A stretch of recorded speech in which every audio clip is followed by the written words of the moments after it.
ভর সংখ্যার সঙ্গে নিউক্লিয়ন প্রতি বন্ধন শক্তির পরিবর্তনের লেখচিত্র অঙ্কন করতে হবে এবং ওই লেখচিত্রের বিভিন্ন অংশ চিহ্নিত করতে হবে। খুব ইম্পর্টেন্ট কোশ্চেন এটা। তাহলে ভর সংখ্যার সঙ্গে নিউক্লিয়ন প্রতি বন্ধন শক্তির পরিবর্তনের লেখচিত্র। তাহলে আমি নিউক্লিয়ন প্রতি বন্ধন শক্তি বললাম। এখন ভর সংখ্যার সঙ্গে নিউক্লিয়ন প্রতি বন্ধন শক্তির পরিবর্তনের লেখচিত্রটা আমি এখানে আঁকছি। একদিকে ভর সংখ্যা এ, আর একদিকে নিউক্লিয়ন প্রতি বন্ধন শক্তি, মানে ওই ডেল্টা ই বাই এ যেটাকে বলছি নিউক্লিয়ন প্রতি বন্ধন শক্তি। এই হরিজন্টাল অ্যাক্সিসে ভর সংখ্যা আর ভার্টিক্যাল অ্যাক্সিস বরাবর নিউক্লিয়ন প্রতি বন্ধন শক্তি।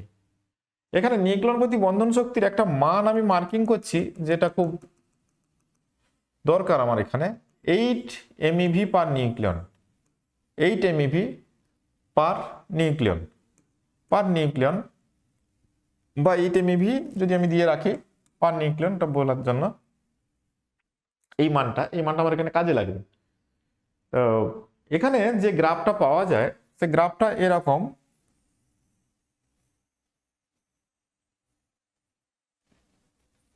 প্রায় এরকম থাকে গ্রাফটা। তো এই গ্রাফটার এখানে কি হচ্ছে, অঙ্কন না হয় করলাম যে ভর সংখ্যা যত বাড়ছে নিউক্লিয়ন প্রতি বন্ধন শক্তির মান ধীরে ধীরে বাড়ছে, সর্বোচ্চ হচ্ছে, আবার ভর সংখ্যা বাড়ার সঙ্গে সঙ্গে নিউক্লিয়ন প্রতি বন্ধন শক্তির মান ধীরে ধীরে কমছে। এবং নিউক্লিয়ন প্রতি বন্ধন শক্তির মান সব থেকে বেশি হয় এটা কার ক্ষেত্রে, ওই আয়রন ক্ষেত্রে Fe 56 আর এটা 26, এটা।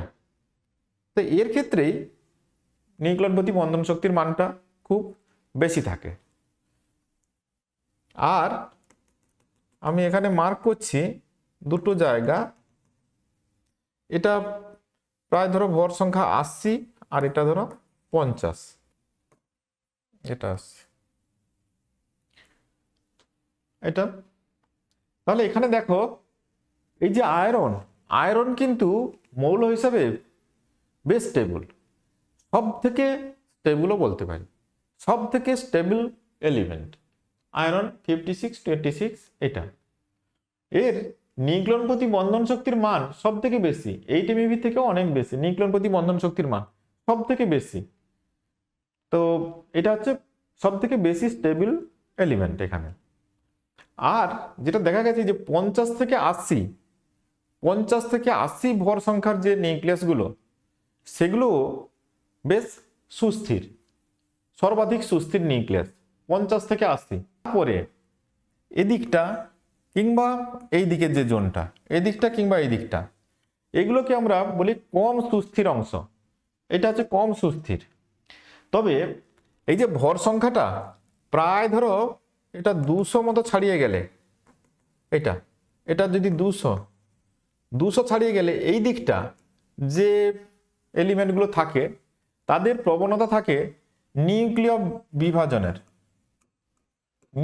বিভাজিত হয়ে যায় বা নিউক্লিয় বিভাজনের প্রবণতা দেখা যায়, নিউক্লিয় বিভাজনের প্রবণতা থাকে এদের, বা নিউক্লিয় বিভাজন প্রবণ এলিমেন্ট আমরা বলতে পারি, যাদের ভর সংখ্যাটা 200-র বেশি ভর সংখ্যা বিশিষ্ট মৌলগুলো সবসময় বিভাজিত হয়ে যাওয়ার একটা প্রবণতা থাকে।